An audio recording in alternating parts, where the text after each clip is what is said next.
Good morning, worship team. I'm excited for you guys to be back so we can learn some more about music. Today we are going to be diving into contemporary trailing texture and harmonizing in worship. To start, let's review some basic definitions. A melody is a sequence of notes that are appealing to the ear that the main vocalist will sing, and a harmony is a combination of notes that align with the melody, creating chords and chord progressions that are pleasing to the ear. Here is an excerpt of music where only the melody line is written. This would be found on like a lead sheet. This is the same song, but a different form of sheet music.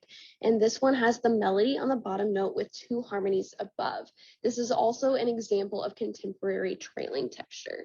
So let's dive into some of the logistics of contemporary trailing texture. So the vocal harmonies are always going to trail or follow the melody without deviation, meaning that there's never going to be any contrary motion compared to the melody. The harmonies are going to be both voiced in a close position, meaning all the notes are tight, leaving no note within the chord open or unvoiced. There should never be large spaces or gaps between adjacent parts, and all the melody notes that are part of the chord should be present in the metric harmonization or the chord progression, and the harmony should also be part of that chord. Each vocal line is dependent on the others and they flow all together, meaning there is no note that is held longer or different than the melody line. And an additional bass part can be added by doubling the melody. It is rare that a harmony part would be doubled without first doubling the melody line.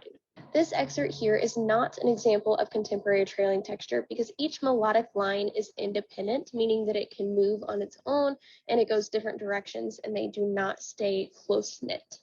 In any given excerpt of music, there are going to be a few notes that are not part of the chord that is in the chord progression or metric harmonization. These notes are called non-chord tones, which are in between notes that are added to bring dimension of rhythm, contour, and musical interest to a melody that are not included within the given chord. So for example, if I had a C major chord with the notes C, E, and G, if I sounded an A, that would create a non-chord tone. So for a one chord, harmonizing non-chord tones, you're going to use a 2 chord. And for a 5 chord, you're going to use a 6 chord. And then in all other cases, you're going to use a primary triad, which is a 1, 4, or 5 chord.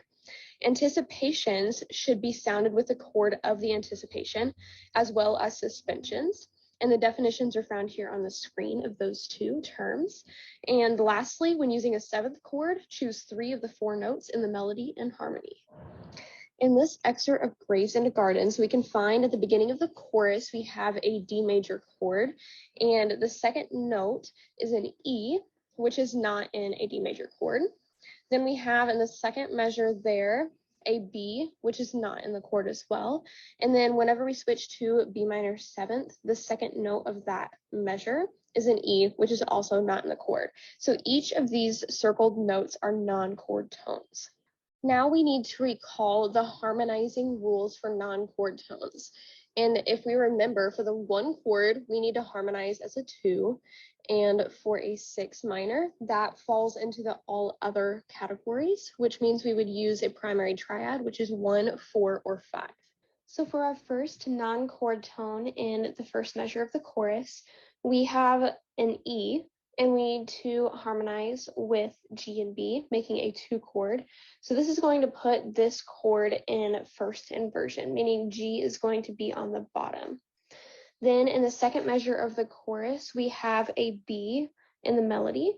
We also need to harmonize this for a 2 chord, which means we have E and G left, putting this in root position. And then moving over to the B minor 7th chord, we have the option of using any of the 3 primary triad chords, which are 1, 4, and 5. And as we can see from the inventory, the only chord that has an E in it is the 5 chord. So we are going to harmonize the E with an A and C sharp. Shown here is an excerpt of I Surrender All. Let's take a listen to the beginning of the chorus to see if we can hear any non-chord tones.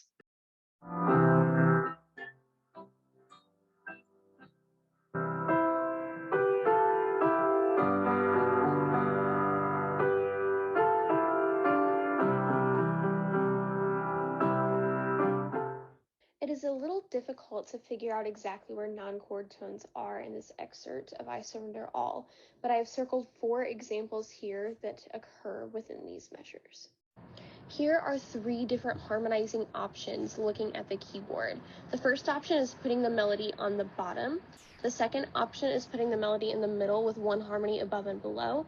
And the last option is having the melody on top with 2 harmonies below. Some main points to remember. The harmonies that are sung or played are the notes remaining from the chord that the melody does not sound. We need to ensure that we follow all of the non-chord tone rules, and remember that anticipations and suspensions follow the rules for the chords in which they are extending.